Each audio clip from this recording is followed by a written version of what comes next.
Son las 8:36. Tenemos aquí en cabina como invitado a un hermano y amigo de la vida y la academia, ¿verdad? Porque hay que decirlo así. Es. Nuestro gran amigo, abogado y analista de temas de política y relaciones internacionales, Rolkin Lorenzo Jiménez. Rolkin. Bueno, que Rolkin acaba de llegar de España, básicamente, de hacer una maestría. Y bueno, pues se incorpora... Debiste quedarte por allá. Se incorpora a su vida profesional y naturalmente él siempre ha tenido presencia en los medios de comunicación y para nosotros es un placer tenerte aquí en El Sol de los Sábados. El placer es mío y primeramente buenos días a usted y a toda la audiencia de este espacio que en corto tiempo ha demostrado que es posible hacer periodismo con información justa y balanceada. Gracias. Esa es la idea de este espacio. Rolkin, bueno, como decía, Rolkin es un analista de temas internacionales, un joven muy preparado. Rolkin, desde que tú tenías edad muy joven, estaba en televisión analizando temas muy importantes. Y como tú manejas muy bien los temas internacionales, pues nosotros queríamos también profundizar contigo y con la audiencia lo que está ocurriendo en Venezuela al día de hoy. Lo que ocurrió el domingo pasado, que sería bueno explicar, que la gente entienda qué tipo de plebiscito fue que se hizo, y lo que ha ocurrido en esta semana. De acuerdo. Por todos es conocido que Venezuela está sumida en una severa crisis económica que ha hecho que el país hoy sea conocido por sus datos negativos. El país suramericano registra una inflación que supera el 500%, una caída del Producto Interno Bruto en más de un 8%, según datos del Fondo Monetario Internacional, ya que el Banco Central venezolano se niega a suministrar esa cifra, y un desabastecimiento, y algunos ya señalan una escasez de alimentos que supera el 40% en los productos básicos, y esto está llevando al país al borde de la crisis humanitaria. A la debacle económica se suma la extrema confrontación política que tras el triunfo de la oposición en las elecciones parlamentarias del 6 de diciembre del año 2015 ha devenido en un conflicto de competencia entre los distintos poderes públicos, dígase la Asamblea Nacional, el Poder Ejecutivo, el Tribunal Supremo de Justicia, la Defensoría del Pueblo y ahora se agrega el Ministerio Público. La mayoría de analistas internacionales responsabilizan al chavismo de llevar al país a la crisis económica y a la tensión política. Sin embargo, yo entiendo que a la hora de repartir responsabilidades, cuotas de responsabilidades en Venezuela, es fundamental hacer un breve recorrido histórico por los últimos 40 años de ese país caribeño, porque yo entiendo que hay que contextualizar y creo que a veces muchos analistas cometen, o podemos cometer el error, de simplificar la crisis y describirla a blanco y negro, diciendo, no, el chavismo es el malo, la oposición son los buenos. Sí. Esa estrategia se aplica mucho. Claro, primero hay que contextualizar. Ver en blanco y negro. Claro, hay que contextualizar. Venezuela, en sus 206 años de historia, desde 1811, solo ha disfrutado de 40 años de gobiernos civiles. Los militares allá históricamente se han sentido como los legitimados para gobernar, específicamente los tachirenses, los andinos. De 1958 a 1999, Venezuela disfrutó de estabilidad democrática, 40 años de gobiernos democráticos. El punto fijísimo. Exacto, encabezado por los partidos Acción Democrática, AD, y el Partido Social Cristiano, COPEI. El 23 de enero de 1958 cae la feroz dictadura del general Marcos Pérez Jiménez. Pérez Jiménez es derrocado por una intentona militar y pide asilo en la República Dominicana. En 1959 se celebran elecciones democráticas y la gana Rómulo Betancourt, quien ya había sido presidente entre 1945 y 1948. De 1959, cuando inicia el gobierno de Betancourt, a 1999, como les decía anteriormente, se sucedieron Acción Democrática y COPEI. Las sucesivas administraciones de Acción Democrática y COPEI interpretaron la democracia como la celebración periódica de elecciones, mas no como la consolidación de derechos sociales y económicos, política fundamental en un país con tanta deuda social acumulada. Para que nos formemos una idea, América Latina sigue siendo, según datos, la región más desigual del mundo. En los años 90 también lo era, por lógica. En aquellos años, en los 90, Venezuela era el país más desigual de América Latina. Ojo, desigualdad no quiere decir pobreza. quiere decir que Venezuela era el más desigual del más desigual, porque América Latina es 64% más desigual que Europa, 34% más desigual que Asia y un 14% más desigual que África. Yo, por último, ya para contextualizar, siempre le señalo a los amigos cuando tocamos el tema venezolano, les pregunto, ¿qué era Venezuela antes de Chávez? Más allá de lo político, de los partidos que había.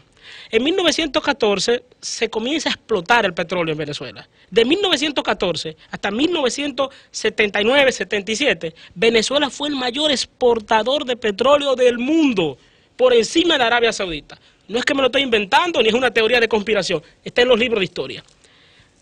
¿Qué ganó Venezuela con eso? Para 1999, a pesar de todo ese boom petrolero, para 1999, año en que llega Chávez al poder, el 49% de la población vivía en la pobreza. Entonces, ¿qué nos quiere decir esto? Que Chávez fue la consecuencia política de los desaciertos económicos y políticos que se llevaron a cabo entre 1958 y 1999. En 1973 sabemos que estalla la guerra del Yom Kippur y los países árabes le declaran toda la guerra a Israel. Occidente, encabezado por Estados Unidos y Europa, dan su apoyo a Israel, su niño mimado. Los países árabes, las petromonarquías árabes, más Irán, que es musulmán pero no es árabe, decidieron establecer un bloqueo comercial a Estados Unidos y a Europa. Es decir, no le vendían petróleo. ¿Qué hicieron las grandes potencias? Comenzaron a mirar a Venezuela y el petróleo venezolano de $7 el barril llegó a $29. Entonces esa época se conoce como la Venezuela saudita, la Venezuela de los petrodólares. Pero para aterrizarlo aquí en la actualidad, o sea, ¿a qué se aboca en esta coyuntura donde no existe un árbitro, un intermediario entre el gobierno y la oposición y ha fracasado hasta el Papa Francisco en procurar un diálogo y sentar a ambas partes? Incluso se ha llegado al extremo de que la oposición venezolana ha descalificado al Papa Francisco y han dicho que el Papa Francisco apoya la dictadura, que no apoya los derechos humanos y un largo etcétera. Entonces, en la actual coyuntura, que han fracasado árbitros importantes como Rodríguez Zapatero, el presidente Fernández, el expresidente de Panamá, o no sé si decir que han fracasado, pero hasta ahora no se ha logrado una solución consensuada como lo que ellos procuraban. ¿A qué se aboca en esta coyuntura? La oposición ahora acaba de designar una asamblea paralela, no se respetan los distintos poderes del Estado, el presidente gobierna por decreto, no reconoce la autoridad del Poder Legislativo. Entonces, frente a esta coyuntura, ¿qué salida tú le ves a esta situación de Venezuela? Sí, gracias, Martínez. Si bien usted señala la actual coyuntura, yo entiendo, sin embargo, que es fundamental contextualizar. Y le voy a... que nos van a dar a las 9 de la mañana. Nos van a dar a las 9 de la mañana. Pero hace falta siempre un contexto, resumo. Usted señala al presidente Rodríguez Zapatero, a Torrijos y al presidente Fernández, que son los tres exmandatarios latinoamericanos que están fungiendo de mediadores entre la oposición y el gobierno. El año pasado decía Zapatero en España, en una entrevista en un reconocido medio de comunicación, que mediar en Venezuela es como mediar entre dos países enfrentados en una guerra. Es decir, el nivel de tensión política allí es tal, que parecen, la oposición y el chavismo parecen dos países distintos. Yo lo que creo que para poder entender por qué el conflicto, por qué es imposible encontrar puentes, mire, más allá de todo lo que yo le señalé ahorita, del contexto que había, de que Venezuela no era Finlandia antes de Chávez, hay que señalar algo. Chávez era un autócrata, un líder mesiánico, arbitrario, invasivo, con ese discurso de odio que, como todo líder populista, generó una tensión tal y un nivel de polarización. Y hay que entender algo, una de las características fundamentales de la polarización es que hay dos verdades a medias. El chavismo tiene ciertas razones en muchas de las cosas que señala y la oposición también. Hay un sector democrático en la oposición, representado en la Mesa de la Unidad Democrática, que yo creo que, si bien es socialista, centro derecha, social cristiano, sin embargo, yo entiendo que a pesar de que es muy heterogénea, la oposición tiene un norte a seguir y ha entendido que el camino democrático es el correcto, porque no olvidemos que en el año 2002 ciertos dirigentes de la oposición se sumaron al golpe de Estado que destituyó a Chávez por 47 horas. Y eso deslegitimó mucho a la oposición. Prueba de ello Bueno, de cuando pero Chávez nació deslegitimado. Bueno, vamos. Chávez nació deslegitimado porque Chávez había procurado y Dar un fue golpe de de los Estado, principales Pero luego se arquitectos legitimó materiales e bastante. intelectuales del golpe de Estado. Luego se legitimó bastante. Se legitimó porque el Hugo Chávez del año 1900... Señores, yo quiero que ustedes lo vean, pero un demócrata. Claro. No, yo no voy a nacionalizar empresas. De hecho, yo no soy el diablo. Yo lo que quiero llegar es para una Venezuela más próspera y eso. Pero bueno, quisiera que nosotros aprovechemos tu presencia aquí para también tratar otros temas más Pero a allá, mí no me quedó más claro allá lo de Venezuela. Yo Sí, quisiera bueno, así que sí, tú yo puedas brevemente, concluir. mire, Tú no vamos, quieres que vamos hablemos a del ver, problema haitiano. porque ya que el señor Julio Martínez con toda... ¿Por qué tú no estás tan formal? Con Dile, toda Julio. razón insiste Ese es mi hermano, en contextualizar déjame decirte. ya en Desde el los presente. pasillos de la Ajá, academia nosotros claro. teorizamos. Vamos a ver. Yo señalaba que la oposición ganó las elecciones el 6 de diciembre del año 2015, las elecciones parlamentarias. El chavismo desde 1999 controlaba la Asamblea Nacional, es decir, el Congreso, y veía al Congreso como una parte anesa del Poder Ejecutivo. La oposición, tan pronto obtiene la mayoría parlamentaria, dice, este es un poder independiente, autónomo, que va a legislar, va a fiscalizar y va a controlar. El chavismo, el presidente Maduro, bueno, dijo, ya se me acabó mis años mozos de controlar todos los poderes del Estado. Pero antes de que la nueva integración de la Asamblea tomara juramentación, el Ejecutivo de Maduro y la Asamblea Nacional designaron de manera expresa a los jueces del Tribunal Superior de Justicia. Entonces, ¿qué sucede?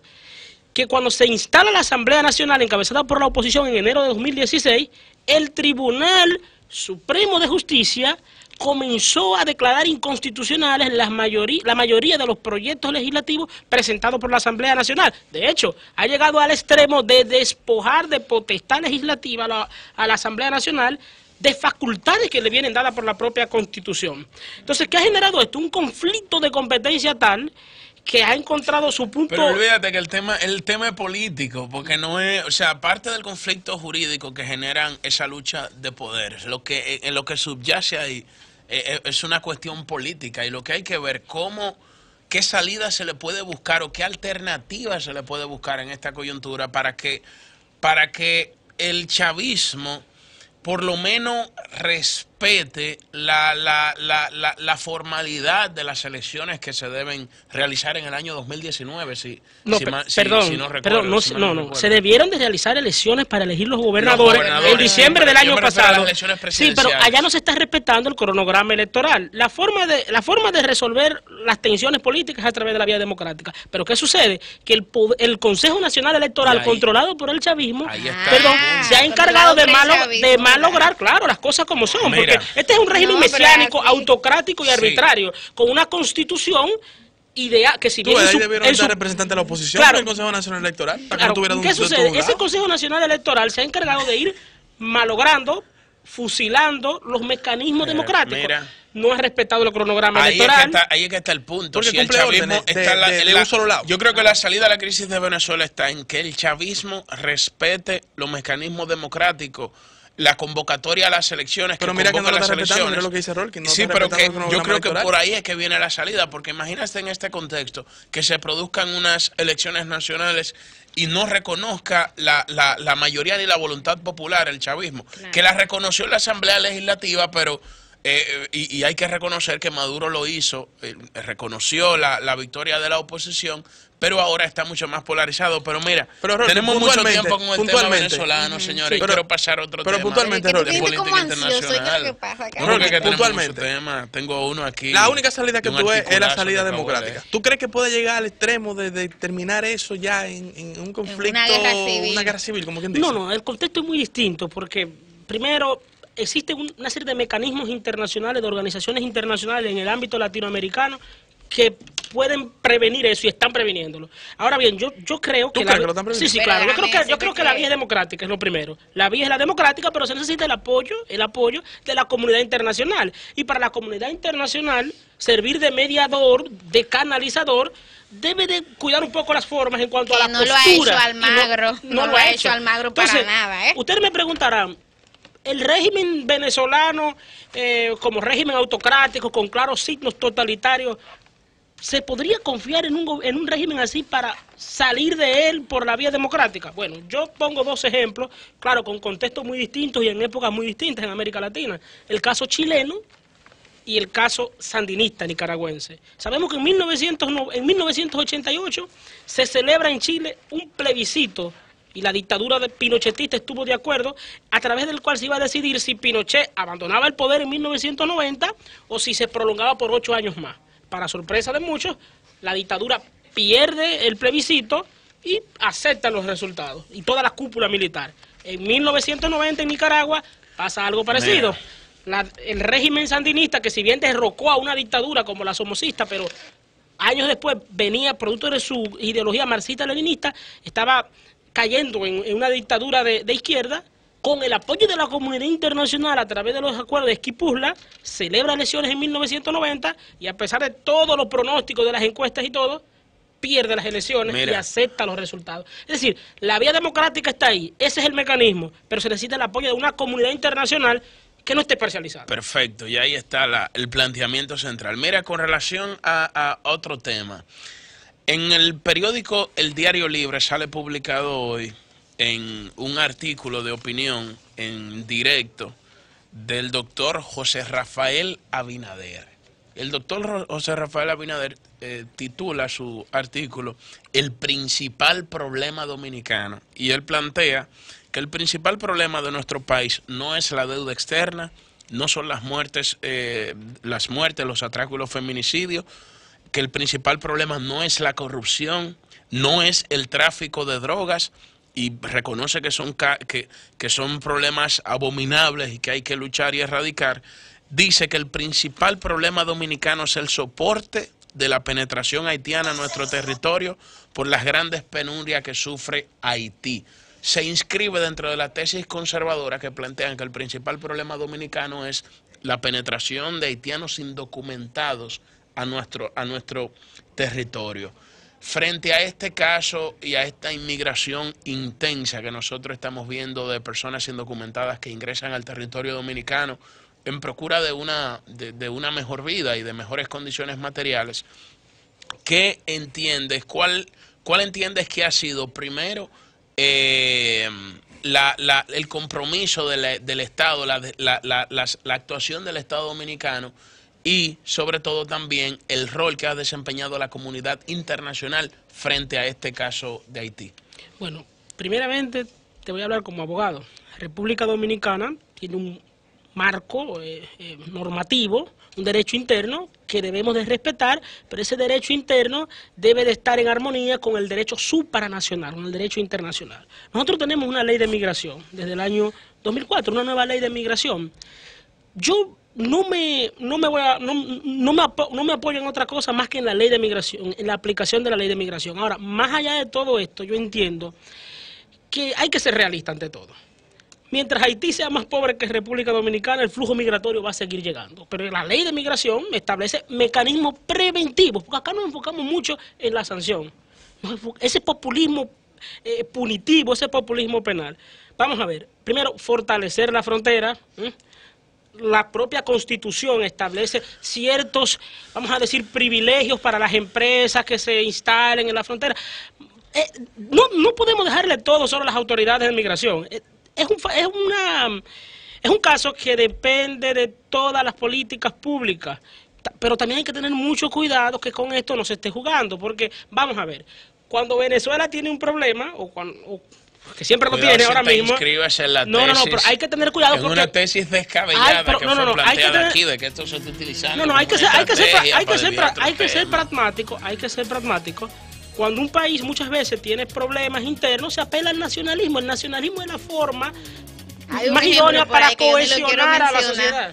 No, un ejemplo histórico. Señores, miren, lean ese artículo del doctor José Rafael Abinader que salió publicado en el periódico. Pero creo que Rolkin lo dejó claro. El tema es que tenemos una ley, cómo se está aplicando esa ley y cómo se está aprendiendo. Y lo más importante que tú dijiste, que yo creo que es la realidad, mientras Haití siga fuñido, nosotros también vamos a estar recibiendo ese flujo migratorio. Claro. Señores, gracias Rolkin por compartir con nosotros estos minutos aquí analizando el tema de Venezuela y también creo que es una importante acotación de la realidad de nuestro país con la migración haitiana. Señores, hasta aquí hemos llegado, nos veremos el próximo sábado aquí en El Sol de los Sábados a partir de las 7 de la mañana. Cambio y fuera. Seguro Nacional de